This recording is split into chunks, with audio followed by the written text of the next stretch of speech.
విశాఖ డైరీలో అవినీతి జరిగినట్లు ఆరోపణలు వెల్లువెత్తిన నేపథ్యంలో చంద్రబాబు ప్రభుత్వం సంచలన నిర్ణయం తీసుకుంది.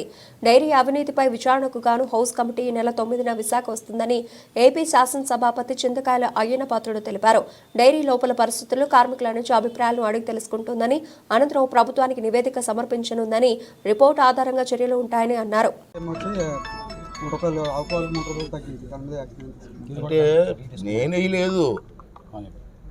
ఈ పత్రికా విలేకరులే ప్రెస్లో ఇప్పటి నుంచో రాస్తున్నారు, అవినీతి జరుగుతుందని, కుంభకోణం జరుగుతుందని, రైతులకు అన్యాయం జరుగుతుందని.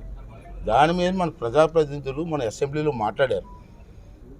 అసెంబ్లీలో మాట్లాడిన తర్వాత అందరిని అడిగాను నేను, మరి మీ అభిప్రాయం ఏంటంటే సభా కమిటీ వేస్తే బాగుంటుందని అడిగారు. అప్పుడు సభలో నేను అనౌన్స్మెంట్ చేశా, ఎమ్మెల్యేలు సభా కమిటీ అడుగుతున్నారు, సమ అవునన్న వాళ్ళు చెయ్యొద్దండి, కాదన్న వాళ్ళు నో అన్నాను. అందరూ అవునన్నారు, ఏమన్నారు. అప్పుడు సభా కమిటీ చేశాను. రేపు 9వ తారీఖున నిన్న మీటింగ్ అయింది, మొన్న అయింది, నిన్న ఫస్ట్ మీటింగ్ అయింది అసెంబ్లీలో. రేపు 9వ తారీఖున సభా కమిటీ విశాఖపట్నం వస్తున్నారు, డైరీలోకి వెళ్ళి రికార్డులను పరిశీలిస్తారు. తర్వాత కలెక్టర్ ఆఫీసులో మీటింగ్ ఉంటుంది అధికారులతోటి. అక్కడికి వచ్చి రైతులు కానీ, విశాఖ డైరీలో ఎంప్లాయీస్ కానీ, ఎవరికి నష్టం జరిగినా వాళ్ళందరూ కూడా కమిటీని కలిసి వాళ్ళు ఫిర్యాదులు తీసుకోవచ్చు.